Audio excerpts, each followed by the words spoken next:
আজকে কিন্তু লোকনাথ বাবার পুজো। তো সেই উপলক্ষে কোথায় গেলাম সেটারই কিন্তু ভিডিও নিয়ে তোমাদের সামনে হাজির হয়ে গেলাম। জয় বাবা লোকনাথ, সবাই বলো একসাথে, জয় বাবা লোকনাথের জয়। আজকে কিন্তু লোকনাথ বাবার তিরোধান দিবস 2025। ভক্তের ভক্তিতেই ভগবান বাবা লোকনাথ, এটা কিন্তু আমাদের পাড়ারই একটা পুজো। তো সেখানে গেলাম আর একটু ঠাকুরকে নমস্কার করে নিলাম, আর তারপর কিন্তু প্রসাদ দিয়ে দিল, দেখো সেটাও তোমাদের সাথে শেয়ার করে নিলাম। প্রসাদটা গ্রহণ করে তারপর কিন্তু চলে গেলাম আর একটা জায়গায়। তো কোথায় গেলাম সেটাই তোমাদের সাথে ভিডিওর মাধ্যমে দেখানোর চেষ্টা করব। তো হ্যালো বন্ধুরা, সবাই কেমন আছো? আমি কিন্তু ভীষণ ভালো আছি। আবার একটা নতুন ভিডিও নিয়ে কিন্তু তোমাদের সামনে হাজির হয়ে গেলাম। আর আচ্ছা, তোমরা কিন্তু অবশ্যই জানিও যে আমার ভিডিওগুলো কেমন হচ্ছে, আমাকে জানিও, তাহলে কিন্তু আমার ভালো লাগবে আবার নেক্সট কোনো ভিডিও বানাতে।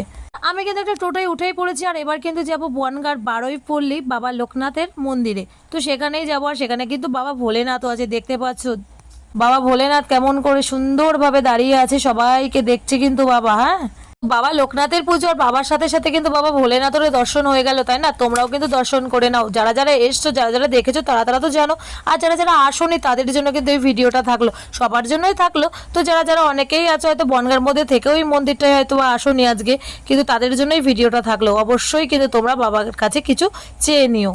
আমি কিন্তু ভেতরে চলে গেছিলাম, আর ভেতরে কিন্তু অনেক মানুষজন বসেছিল, দেখো দেখতে পাচ্ছ তোমরা, সুন্দর করে মন্দিরটা চারিদিকে সাজিয়েছে, এত ভালো লাগছিল। আমি বেশ কিছুক্ষণ কিন্তু মন্দিরের ভেতরে বসেছিলাম, আর দেখো এখানে কিন্তু বাবাকে সাজগোজ করানো হচ্ছিল। তো যাই হোক, আমিও বসেছিলাম বেশ কিছুক্ষণ, তারপর কিন্তু চলে এসেছিলাম। এত ভালো লাগছিল না, মন থেকে একটা আলাদাই শান্তি লাগছিল। তো অনেকটা দূর থেকে যেহেতু ভিডিওটা তুলেছি, যার জন্য বাবার মুখটা খুব একটা স্পষ্ট আসেনি, যতটা পেরেছি ততটা তোলার চেষ্টা করেছি। আর একটা কথা, এখানে কিন্তু প্রসাদ বিতরণে আমার মনে হয় দুপুর থেকেই হচ্ছিল, আর সেটা কিন্তু আমার কপালে ছিল, তাই আমি কিন্তু সন্ধ্যের একটু আগে গিয়ে পেয়ে গেছিলাম। সেখানে আমি খিচুড়ি প্রসাদ আর তরকারিও কিন্তু সাথে ছিল, সেটা আমি পেয়েছিলাম। আমার ভাগ্যে হয়তো এটুকু ছিল, বাড়িতেই ছিলাম, তো হঠাৎ করে মনে হলো যাবার, যে বাবার মন্দিরে আজকে একটু যাব, তো চলে গেছিলাম। আর তোমরা আজকে কোথায় কোথায় গেলে অবশ্যই কিন্তু আমাকে জানিও, কোন মন্দিরে গেলে আর কতটা আনন্দ করলে অবশ্যই কিন্তু কমেন্ট করে জানাতে আমাকে ভুলো না।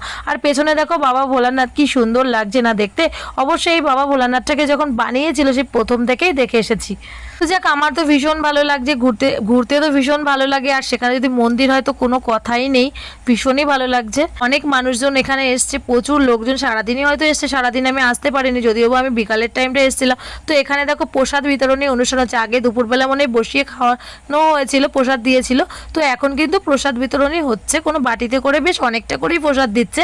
তো যে যত নিয়ে পারছে, অনেকে কন্টেনার কিনে নিয়ে যাচ্ছে। তো যাই হোক, তারপর কিন্তু আমি বেরিয়ে এলাম। তো ভিডিওটা কেমন হচ্ছে অবশ্যই কিন্তু আমাকে কমেন্ট করে জানিও, আর নতুন ভিডিও নিয়ে আবার চলে আসবে তোমাদের সামনে।